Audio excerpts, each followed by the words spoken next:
Emulate 3D's CAD as the model functionality allows users to create dynamic digital twins directly from their CAD.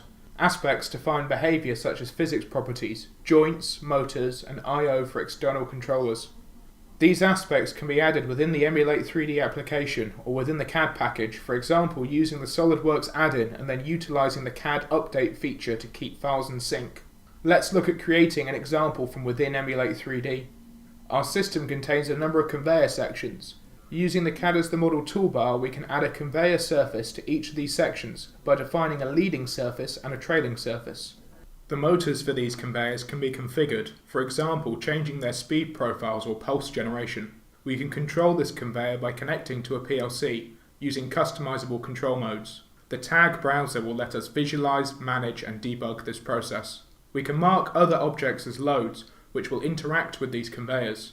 Loads will move along conveyors according to their motor speed and friction settings. If we want our loads to interact with sides, deflectors or pushers, we will need to add aspects for physics. Adding a physics geometry will make an object solid and produce collisions, whilst marking it as a rigid body will make it a dynamic object with mass, affected by forces and gravity.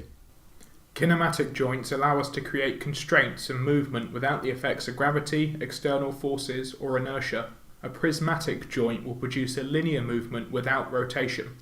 Setting the joint to be inverse kinematic allows it to be driven by closure constraints or by mouse interaction. We can add joint restrictions to limit the range of motion of our system. Adding a motor and setting the system as forward kinematic allows us to drive the joint according to its control mode. For example, we could set our motor to be driven to a set location, provide optional positional feedback, and have automatic limit switches to turn off at set bounds. We can then combine multiple joints together to produce mechanisms, which can include closed loops. Let's look at another example by adding a kinematic revolute joint. This joint allows one part to rotate around a fixed axis. We can set the direction and location of this rotation with the mouse, and then make sure that the point is relative to our base, which is the component we are attached to. A rotational motor can then be added to configure the speed, acceleration and deceleration of the joint. We can then drive the joint to the required angle. We can add a dynamic joint into our system to model mechanisms which are heavily influenced by external forces such as gravity or contact forces. This joint will apply a customizable maximum force to the system to try and achieve the target speed of the motor. This example is another prismatic joint. We can also add other kinematic or dynamic joint types, such as spherical, helical, planar or cylindrical joints. Gears and other couplings can also be modelled using passive parameters. Additional aspects can be added for end effectors, control panels, sensors, load sources and sinks, and many more.